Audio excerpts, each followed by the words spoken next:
My name is Gina, and at 34 years old, I never thought I'd be watching security footage of my own father destroying my birthday celebration. The chocolate frosting splattered across our dining room wall like a crime scene, while Dad's face twisted with rage I'd never seen before. "None of you care about this family," he screamed before storming out. That was 3 days ago. Today I discovered why he really destroyed my cake, and the truth shattered everything I believed about our family. Before I share what happened, tell me where you're watching from today. If you've ever experienced family drama that turned your world upside down, hit that like button and subscribe to hear how one birthday cake revealed secrets that almost destroyed us all. Trust me, what I found on that security footage will leave you questioning everything you thought you knew about family loyalty. Growing up in Denver, Colorado, everyone envied our family. My father, Harold, at 62, had built a real estate empire from nothing, becoming one of the most respected developers in the state. His silver hair and commanding presence made him look like he stepped out of a Fortune 500 magazine. My mother, Beverly, 59, had traded her teaching career to become the perfect corporate wife, organizing charity galas and sitting on nonprofit boards. Her pearls were always perfectly aligned, her smile never wavering at public events. My older brother, Derek, 36, was the golden child who could do no wrong. He joined Dad's company straight out of college, climbing the ranks with what seemed like effortless success. His corner office overlooked downtown Denver, and his Mercedes always gleamed in the executive parking spot next to Dad's. My younger sister, Melissa, 29, had married Dr. Richard Hawthorne, a prominent surgeon whose family owned 3 hospitals. She lived in a mansion in Cherry Hills, hosting wine tastings and planning fundraisers like she was born to it. Then there was me, the middle child, who chose nursing over business. I worked at Children's Hospital, coming home exhausted, but fulfilled, raising my 8-year-old daughter, Emma, alone after my divorce 3 years ago. While my siblings chased money and status, I found purpose in healing sick children. Dad never said it outright, but I knew he considered my career choice a disappointment, especially after my marriage failed. The cracks in our perfect facade started showing 6 months ago. Dad began coming home later, his usual booming voice reduced to hushed phone calls behind closed doors. I noticed it during Sunday dinners when he'd excuse himself multiple times, returning with forced smiles that didn't reach his eyes. Mom started developing nervous habits, her fingers constantly fidgeting with her wedding ring, her eyes darting to Dad whenever the doorbell rang. Derek began missing family gatherings, always citing urgent business trips or client emergencies. When he did show up, he avoided Dad's gaze and left as soon as dessert was served. Even Melissa seemed different, her usual chatter about country club gossip replaced by requests to borrow money for various investments. Richard would shift uncomfortably when she asked, but she'd press until someone changed the subject. Strange envelopes marked confidential started arriving at my parents' house. Mom would snatch them before anyone could see the return addresses, stuffing them into her purse with shaking hands. The family group chat that once buzzed with vacation plans and birthday reminders went silent, except for obligatory holiday greetings. When my 34th birthday approached, I planned a simple celebration at my apartment with Emma and a few close friends, but Dad insisted on hosting a family dinner, calling it tradition. "We're the Westbrooks," he said, using our family name like a battle cry. "We celebrate together." His insistence felt desperate, almost pleading. Mom pulled me aside during one of my visits, whispering that maybe this year we should keep things small. "Your father's under a lot of stress," she said, her voice trembling. "The business, it's been challenging." The week before my birthday, extended family members began canceling. My aunt claimed a sudden flu, my cousins had emergency work trips, and even my grandmother said she wasn't feeling up to the drive. By the time my birthday arrived, it would just be immediate family at my parents' dining table, the same table where we'd celebrated every milestone for 30 years. I should have recognized the signs, should have seen the storm building behind our family's carefully maintained walls. But I was too focused on making sure Emma had her homework done, and my patients received proper care to notice that my family was crumbling from within. Sometimes the most devastating earthquakes happen deep underground where nobody can see the fault lines shifting until everything collapses. The moment I walked through my parents' front door that evening, the tension hit me like a physical force. Emma's small hand tightened in mine as she sensed it too, her usual excitement about Grandma's house dimming instantly. The dining room was set with Mom's best china, but something felt off. The flowers in the centerpiece were already wilting, and I noticed Mom had forgotten to light the candles, something she never overlooked. Dad sat at the head of the table, a glass of whiskey already half empty, though it was only 6 o'clock. His tie was loosened, his usually perfect hair disheveled like he'd been running his hands through it. He barely looked up when we entered, just grunted a greeting and took another long sip. Mom bustled out from the kitchen, her smile too bright, too forced. "Gina, sweetheart, happy birthday." She said, her voice pitched higher than normal. Her hands trembled as she hugged me, and I could smell wine on her breath. Derek arrived 20 minutes late, slipping in without his usual boisterous entrance. His suit was wrinkled, dark circles shadowed his eyes, and he kept checking his phone every few seconds. When Dad asked about a project deadline, Derek just mumbled something about handling it and stared at his plate. The silence that followed was suffocating. Melissa and Richard arrived last, and I immediately noticed they'd been fighting. Her makeup was freshly applied but couldn't hide her puffy eyes, and Richard's jaw was clenched tight. They sat as far apart as the table allowed, speaking only when directly addressed. Emma, usually chatty with her aunt and uncle, picked up on the mood and stayed quiet, playing with her fork. Dinner was a disaster, masquerading as normalcy. Mom served her famous pot roast, but it might as well have been cardboard for all anyone tasted. Dad's drinking accelerated with each course, his comments becoming increasingly sharp. "Nice of you to grace us with your presence, Derek," he said when my brother declined seconds. "Too important for your mother's cooking now." Derek's knuckles whitened as he gripped his water glass, but he said nothing. When Melissa mentioned needing to leave early for another engagement, Dad's laugh was bitter and harsh. "Another engagement? What could be more important than family?" His voice rose with each word.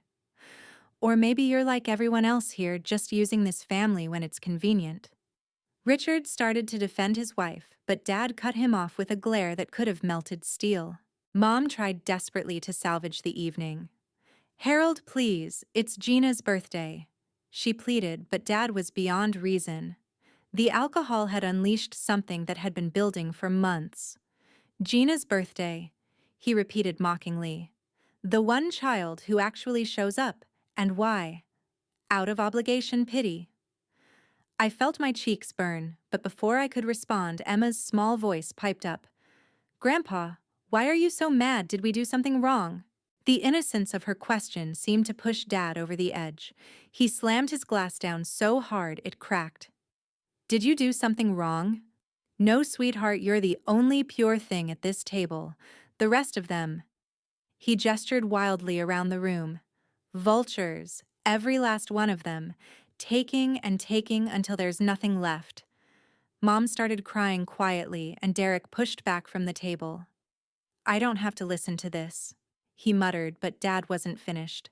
When Mom brought out the birthday cake, her hands shaking so badly the candles flickered dangerously, I think we all knew something terrible was about to happen. It was a simple chocolate cake made from scratch, like she'd done every year since I was little. "Make a wish, honey," she whispered, tears streaming down her face. But before I could lean forward, Dad stood up so suddenly his chair toppled backward. "A wish, I'll tell you what I wish," he roared. "I wish I had a family that gave a damn about anything besides themselves. I wish I hadn't wasted 40 years building something for ungrateful children who'd sell me out for 30 pieces of silver." His face was purple with rage, veins bulging in his neck. Derek tried to calm him, reaching out carefully like Dad was a wild animal. "Dad, please, you're scaring Emma," he said, but Dad shoved him hard enough that Derek stumbled back into the wall. That's when Dad grabbed the cake. Time seemed to slow as he lifted it high above his head, chocolate frosting already beginning to slide. You want to celebrate? He screamed. Let's celebrate the death of this family. He hurled the cake with all his strength against the dining room wall. It exploded on impact chocolate and vanilla, splashing across Mom's precious wallpaper chunks, sliding down onto the carpet.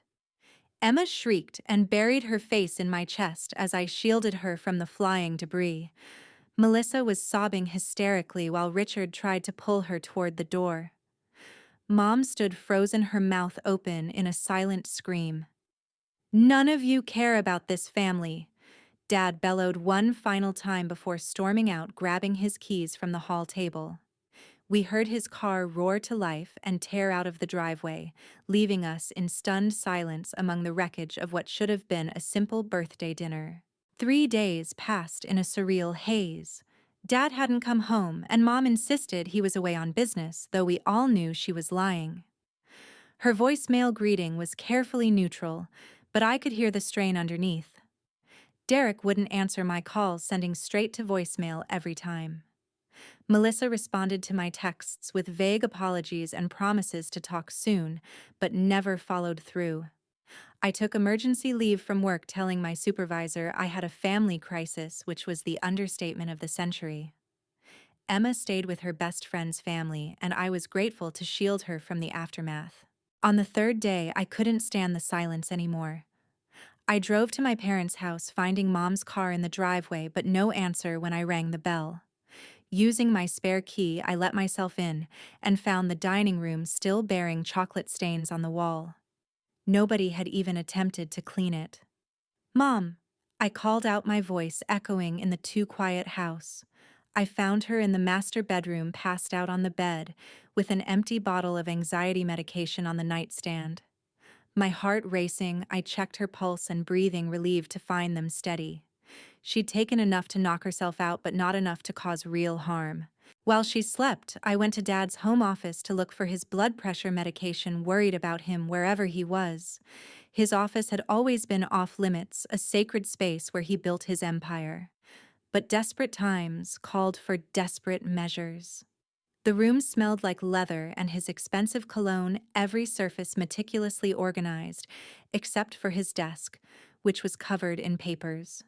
That's when I noticed the small camera mounted in the corner, its red light blinking steadily. Curious, I sat at his computer, surprised to find it unlocked. A folder on the desktop labeled Security caught my attention. Inside were dozens of video files dated over the past month. Dad had installed a comprehensive security system without telling anyone. As I scrolled through the timestamps, I realized these cameras covered not just the exterior, but every room in the house. My stomach churned as I thought about the invasion of privacy, but then I remembered the cake incident. If cameras were rolling that night, maybe I could understand what had really triggered Dad's explosion. I found the footage from my birthday dinner easily enough, but what drew my attention were the files from the weeks before. Unable to resist, I clicked on one from 2 weeks ago, time-stamped at 2 a.m. The night vision made everything look ghostly green, but I could clearly see Dad in his office with another man I didn't recognize. They were examining documents, and Dad's face was grave. I turned up the volume and heard words that made my blood run cold: bankruptcy, liquidation, federal investigation. My hands shaking, I opened another file from 3 weeks ago. This time, Dad was with our family lawyer, Mr. Peterson, who I'd known since childhood. Harold, the losses are catastrophic, Peterson was saying. Derek's been siphoning money for at least 18 months. We're talking about $8 million, possibly more. Dad's response was barely audible, but I heard him say, "He's my son. There has to be another way." Peterson's expression was grim. The only way to avoid criminal charges is to make restitution immediately.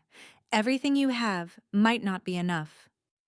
I felt like I'd been punched in the stomach. Derek, the golden child, had been stealing from the family business. With trembling fingers, I clicked on more files, each revelation worse than the last. I watched Dad meet with bank officers who detailed second mortgages on all our family properties. I saw him on the phone with investment brokers liquidating retirement accounts. In one particularly painful video, he sat alone at 3 a.m., head in his hands, shoulders shaking with silent sobs. The sound of movement from upstairs jarred me back to reality. Mom was awake. I quickly copied the video files to my phone and rushed up to check on her. She was sitting on the edge of the bed looking decades older than her 59 years. "Gina," she said weakly, "what are you doing here?" I sat beside her, taking her cold hands in mine. "Mom, I know about Derek. I saw the security footage." Her face crumpled and she began sobbing like I'd never seen before. Through her tears, the whole story emerged. Derek had developed a gambling addiction 2 years ago. It started small office pools and fantasy sports, but escalated to high-stakes poker games and sports betting. When he couldn't cover his losses, he started taking money from client accounts, always intending to pay it back with his next big win.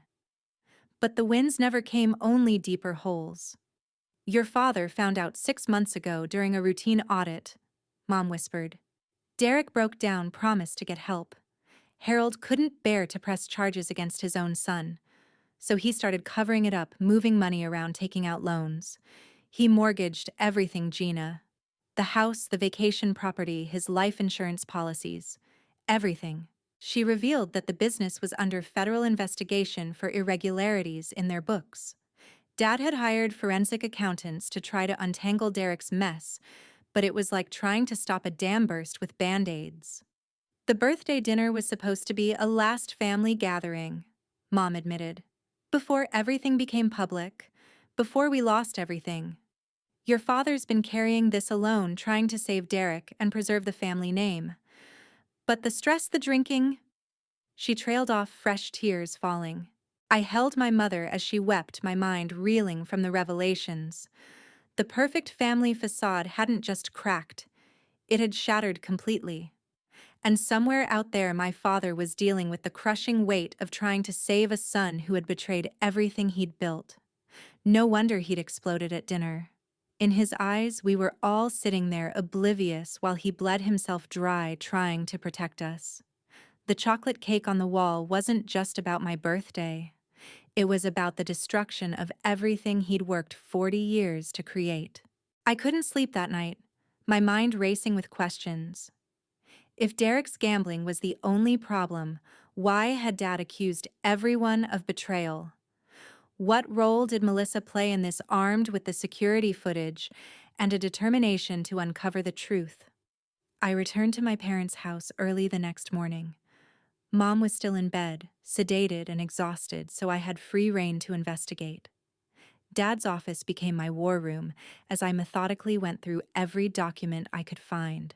In a locked filing cabinet that I managed to pry open, I found folders that made my stomach turn. Melissa's name appeared on numerous documents connected to her husband's medical practice. As I pieced together the paper trail, a horrifying picture emerged. Richard's Surgical Center had been billing insurance companies for procedures never performed, using patient information obtained through Dad's business connections.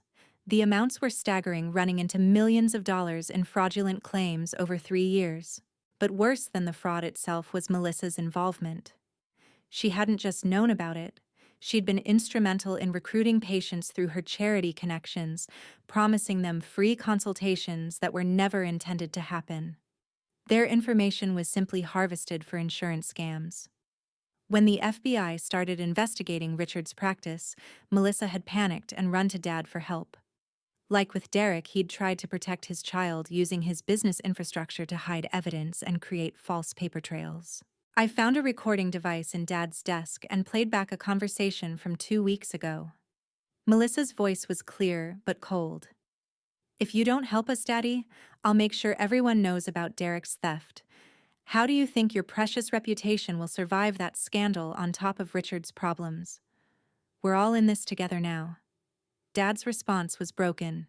"You're blackmailing your own father."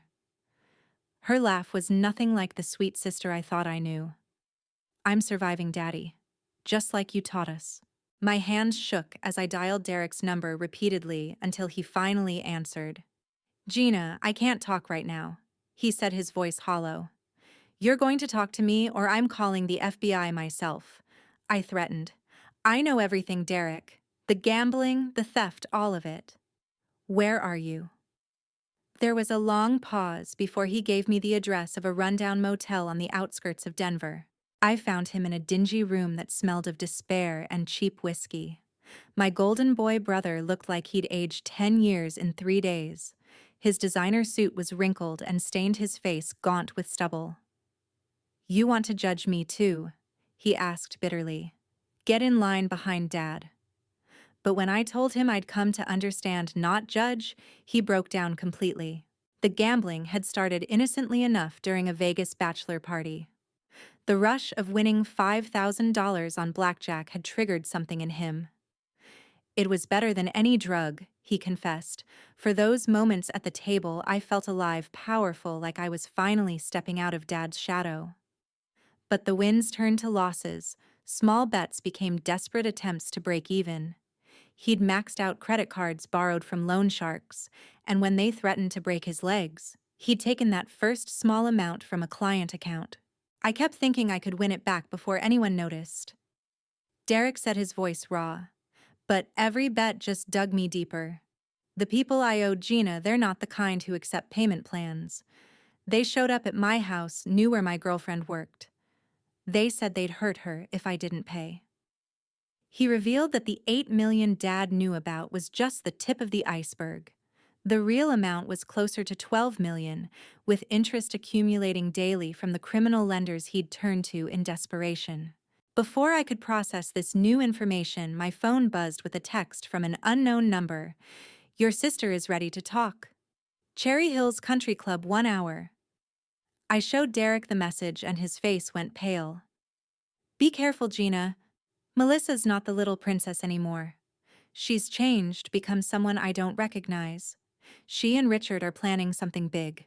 I arrived at the country club to find Melissa sitting alone on the terrace wearing designer sunglasses and sipping champagne, like she didn't have a care in the world. "Hello, sister," she said coolly.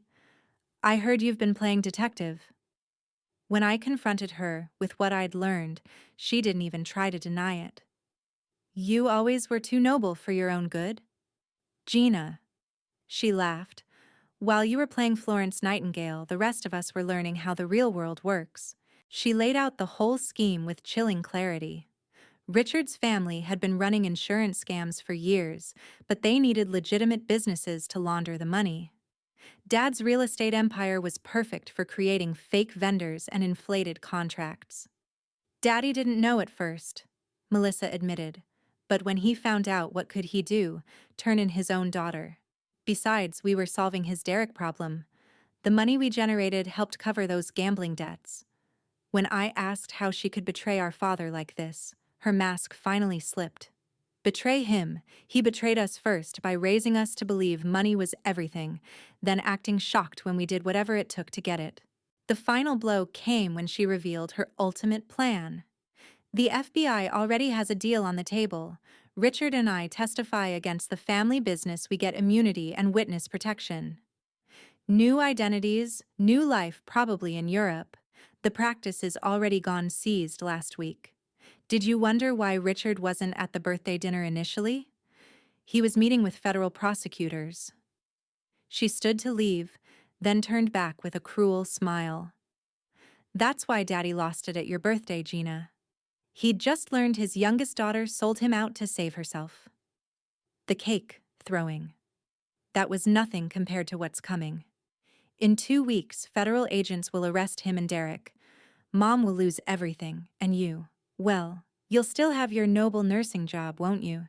As she walked away, her heels clicking on the marble terrace, I realized the full scope of our family's destruction. It wasn't just financial ruin we faced. It was complete annihilation. Derek's gambling had opened the door, but Melissa's betrayal had burned the entire house down. And somewhere out there, our father was carrying the weight of knowing his children had become exactly what he'd unintentionally taught them to be: people who valued money and status above everything, including family loyalty. The security footage I'd found had revealed more than just meetings and conversations. It had exposed the cancer that had been eating away at our family's soul for years. And now, With the FBI closing in and Melissa ready to testify against us, I had less than 2 weeks to find a way to save what was left of the Westbrook family. I spent the next 2 days searching for Dad, calling every hotel and checking with his old friends. Finally, his former Marine buddy Jake called me back.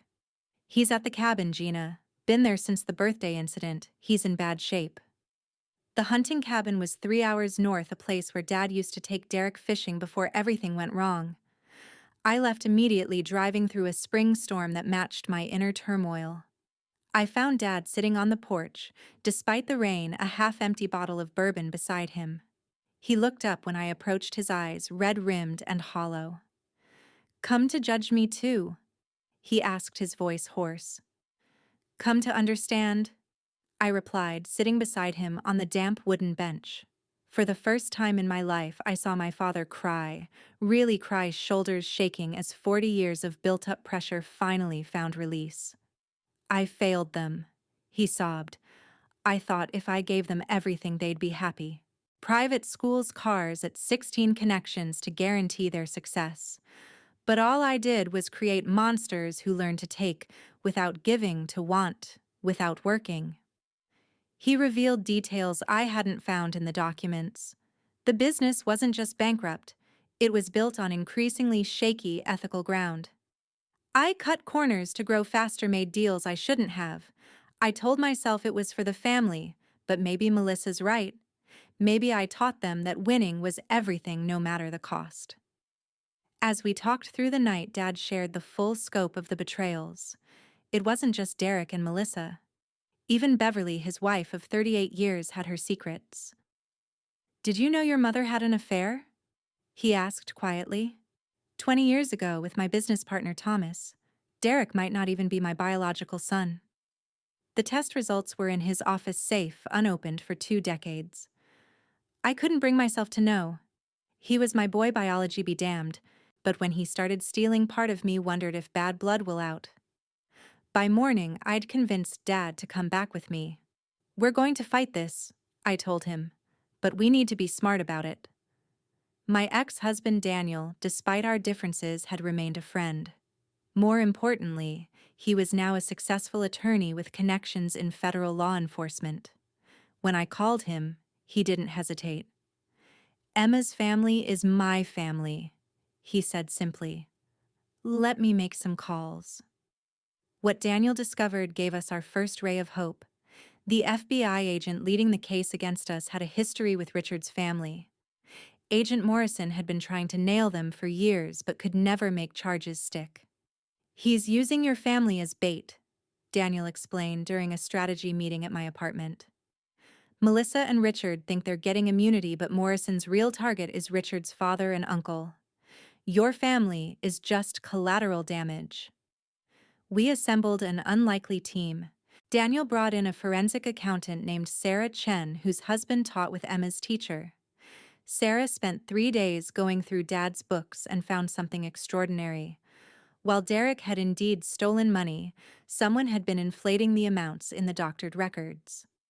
"The real theft is about 4 million, not 12, she announced. "Someone added phantom transactions to make it look worse. My guess, Richard's family needed bigger numbers to wash more of their medical fraud money." Mom finally emerged from her fog of medication and despair when we showed her the evidence. "I've been useless for too long," she said firmly. She revealed her own network of connections from her teaching days, including a retired judge who'd always respected our family. Judge Harrison agreed to review our case unofficially. "This smells like a setup," he concluded, "but you need concrete evidence that Richard's family is framing you for their crimes." Derek, forced to confront reality without the escape of gambling, became our most valuable asset.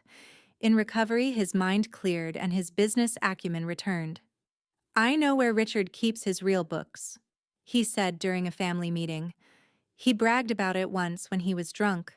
"There's a storage unit registered under a fake name." But getting to it would require Melissa's help, and she'd made her position clear. That's when Emma provided an innocent solution. "Aunt Melissa always says she loves me more than anything," she mentioned during dinner. Maybe if I asked her to help us, she would. It was manipulative to use my daughter, but desperate times called for desperate measures. Emma called her aunt, voice trembling with genuine emotion. Aunt Mel, I'm scared. Everyone's fighting and Grandpa's so sad. Can't you help us be a family again? Something in Emma's plea cracked Melissa's cold facade. She agreed to meet me at a neutral location, a coffee shop downtown. I can't look at her and lie, she admitted when she arrived, mascara already smudging. Richard's family threatened me, Gina. Said if I didn't cooperate, they'd make sure I took the fall for everything. I'm trapped between them and Dad. For the first time in days, I saw my little sister behind the desperate woman she'd become. We hatched a dangerous plan.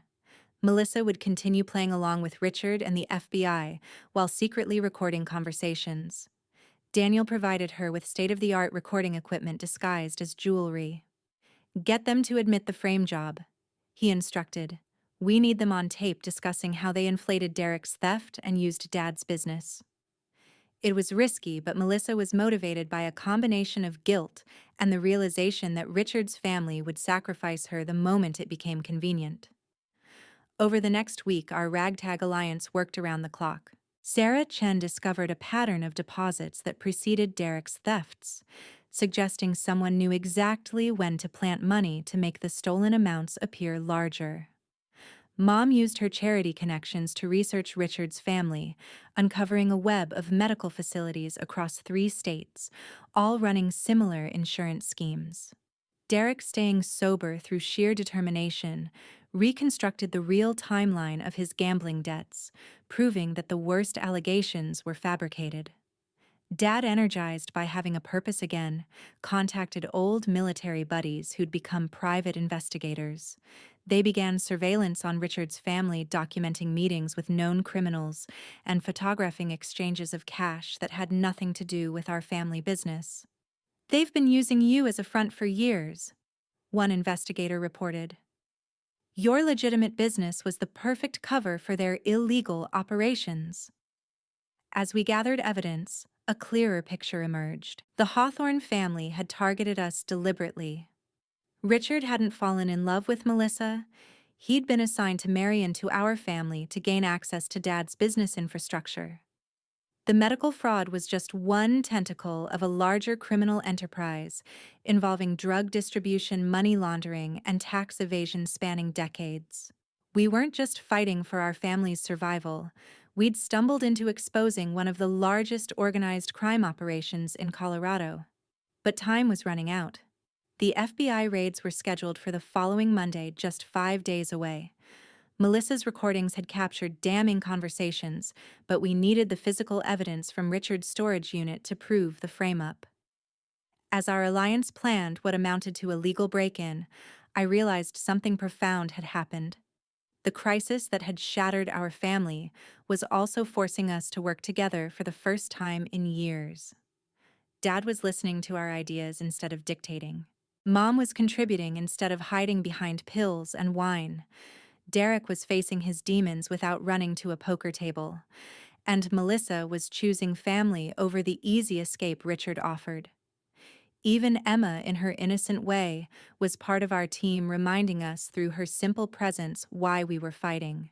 Not for money or reputation, but for the chance to rebuild something real from the ashes of our former life. The Throne birthday cake had marked the end of the Westbrook family as we'd known it.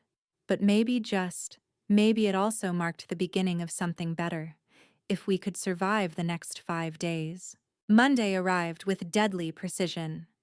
We had 4 days to execute our plan before the FBI raids. Melissa had done her job almost too well, recording Richard and his father discussing how they'd manipulated Derek's gambling addiction, introducing him to specific high-stakes games where he was meant to lose. The idiot made it easy. Richard's father had laughed on tape. We barely had to push him. Set up the losses, loan him money at impossible rates. Then watch him steal from Daddy to pay us back. Perfect leverage to get into Harold's business. The storage unit was in an industrial district 40 minutes from downtown. Derek and I went together at 3 a.m. using keys Melissa had stolen from Richard's home office. My hands shook as we entered the small concrete space filled with filing boxes. "This is it," Derek breathed, pulling out folder after folder of meticulous records. The Hawthorns had documented everything, every fraudulent medical claim, every money transfer, every bribe to regulatory officials. Their arrogance in keeping such detailed records would be their downfall, but we'd underestimated them. As we loaded boxes into our car, Richard himself stepped out of the shadows with two large men. "Melissa called me crying about Emma's phone call," he said coldly. "I knew she'd turned. Did you really think we wouldn't be watching?" One of the men grabbed Derek while the other advanced on me. But we'd prepared for this possibility. Dad and his Marine buddies were stationed around the perimeter.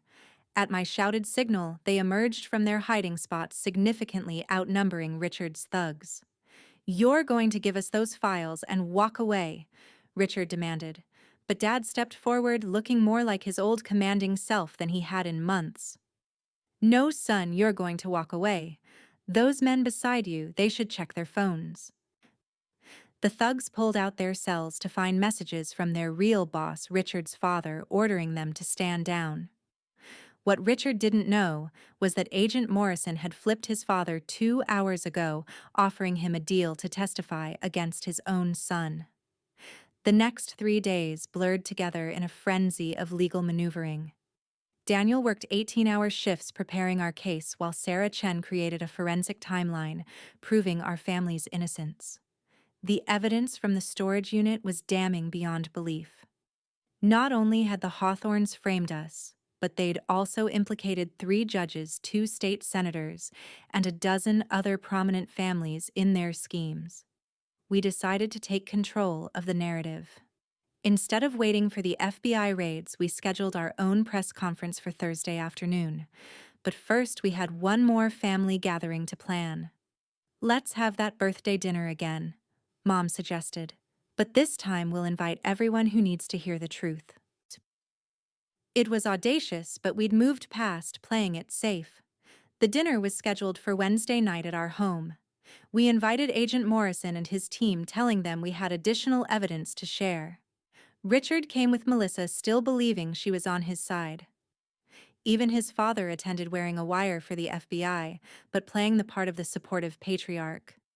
Mom prepared the same menu from my disastrous birthday, right down to a replica chocolate cake. As we sat around the table, the irony wasn't lost on anyone. The same players, the same setting, but everything had changed. Dad stood to make a toast, his voice steady and clear. "A week ago, I threw my daughter's birthday cake in rage and despair. I accused my family of betrayal and abandonment. I was both wrong and right." He looked at each of us in turn. Wrong because the real betrayal came from outside our blood. Right because we had lost our way as a family, valuing success over truth, money over loyalty. That's when Melissa played her final card. "Richard, darling," she said sweetly, "why don't you tell everyone about the special ingredient in tonight's meal?" His face went white as he realized the trap. "What are you talking about?" he stammered. "Oh, you know," she continued, her voice hardening. "The same thing you suggested putting in Dad's coffee last month. The poison you bought to solve our problems permanently. I found it in your office safe." The room exploded into chaos. Richard lunged for the door but found it blocked by federal agents. His father tried to claim ignorance, but Melissa produced recordings of him approving the murder plot. "You were going to kill my father and frame Derek for it," she said, tears streaming down her face. "Make it look like a desperate son eliminating the witness to his crimes. I may have betrayed my family, but I won't be party to murder." As the agents arrested Richard and his father, Morrison turned to our family. "The raids are canceled. You've given us enough to take down their entire operation. Mr. Westbrook, Dr. Westbrook will need your cooperation as witnesses, but you're no longer suspects." The relief in the room was palpable, but we weren't finished. Dad pulled out a thick folder and handed it to Morrison. "This contains evidence of every legitimate business they corrupted, every official they bribed. Colorado deserves to know the truth." The press conference the next day sent shockwaves through the state. Dad stood at the podium, flanked by our entire family, and told the truth. Not just about the Hawthorns' crimes, but about our own failures. He admitted to Derek's gambling problem and theft, to the corners cut in building his business, to the values misplaced in pursuit of success. My family fell prey to criminals because we'd already compromised our integrity, he said. But we're choosing to rebuild on a foundation of truth, whatever the cost. Derek publicly entered a treatment program, accepting responsibility for the money he'd stolen and pledging to repay every cent through a court-supervised restitution plan. Mom announced she was returning to teaching, using her experience to help families recognize the warning signs of gambling addiction. Melissa filed for divorce and began cooperating fully with authorities, her testimony crucial in unraveling years of medical fraud. The Hawthorne criminal empire crumbled within weeks. Dozens of arrests followed as their network of corruption was exposed. The medical facilities were seized, the fraudulent claims reversed, and millions in stolen funds recovered. Some of that money went to repaying Dad's creditors, though we still lost most of our properties. But what we gained was worth more than any real estate portfolio. Emma's birthday was the following month, and we gathered again for cake. This time, the dining room was in my modest apartment, the cake was store-bought, and we used paper plates. But as Dad carefully placed 9 candles on the chocolate frosting, his hands were steady. "Make a wish, sweetheart," he told Emma, and this time, we all meant it when we sang. No one threw the cake. Instead, we ate every crumb, savoring the sweetness of a family that had survived its darkest hour. As we cleared the dishes, I found the security footage from both birthday dinners on my phone. The contrast was stark, from destruction to rebuilding, from lies to truth, from a family falling apart to one coming together. "Should we delete these?" Mom asked, looking at the painful images. "No," Dad said firmly. "We keep them as reminders of where we've been and why we'll never go back." Sometimes the most violent storms do reveal the strongest foundations. Our storm had stripped away everything false, leaving only what truly mattered: each other. 6 months after that fateful birthday cake hit the wall, I hardly recognized our family. We'd moved from our sprawling Cherry Hills estate to a modest rental in Lakewood, but the small house felt more like home than the mansion ever had. Dad had sold his remaining legitimate assets to pay back creditors and Derek's restitution fund. He now worked as a consultant for a nonprofit that helped small businesses avoid the ethical pitfalls he'd fallen into. At 62, he was starting over, but his eyes held a peace I'd never seen during his empire-building days. Mom thrived in her return to teaching, taking a position at an inner-city elementary school where her salary barely covered our utilities. But watching her come home energized from shaping young minds instead of organizing hollow charity galas showed us what we'd been missing. She'd started a support group for families dealing with addiction, turning our dining room into a safe space for others facing similar struggles. Derek's transformation was the most dramatic. 6 months sober, he worked construction during the day and attended recovery meetings at night. His hands, once soft from office work, were now calloused and strong. He'd sold his Mercedes and took the bus to job sites where former rivals in business now worked beside him as equals. "I actually build things now," he told me proudly, showing pictures of a community center he'd helped frame. "Things that matter, that help people, not just paper empires that collapse at the first storm." Melissa's journey was perhaps the hardest. Testifying against Richard and his family had placed a target on her back, requiring temporary witness protection. But she'd refused to hide permanently, choosing instead to face the consequences of her choices. She'd enrolled in nursing school, inspired by my career path she'd once dismissed. "I want to help people heal," she explained during one of our study sessions together. "Maybe if I save enough lives, it'll balance out the ones I helped destroy through that fraud." The real birthday celebration came on a Saturday afternoon. Nothing fancy, just a backyard barbecue with paper plates and supermarket hot dogs. But as I looked around at the faces gathered there, I saw something money couldn't buy. Derek's sponsor Chuck was there, a gruff former addict who'd become his lifeline. Mom's teaching assistant brought her 3 kids who called her Grandma Beverly.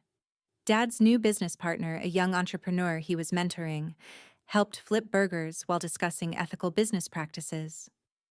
Time for cake, Emma announced, carrying out a homemade chocolate creation that tilted slightly to one side. She'd insisted on baking it herself with Mom's supervision. As she set it on the picnic table, I held my breath from habit, but Dad simply smiled, pulling out candles from his shirt pocket. 35 this year, right? He asked, his eyes twinkling. +1 for good luck and new beginnings. Before we lit the candles, Dad asked to speak. The backyard grew quiet as he stood no longer the commanding CEO, but something better, a man at peace with himself. 8 months ago, I destroyed Gina's birthday cake in a moment of rage and despair. I thought our family was shattered beyond repair, that everything I'd built was crumbling. He looked at each of us with genuine warmth. I was right about the crumbling, but wrong about what mattered. What we built on money and lies had to fall. What we're building now on truth and love, that's the real legacy. Derek stood next, his voice strong and clear. I stole more than money from this family. I stole trust, peace, security.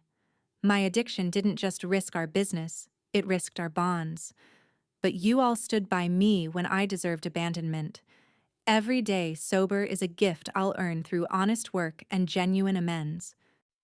He'd already repaid almost $100,000 through his construction work and a settlement from a lawsuit against the Hawthorns for targeting him.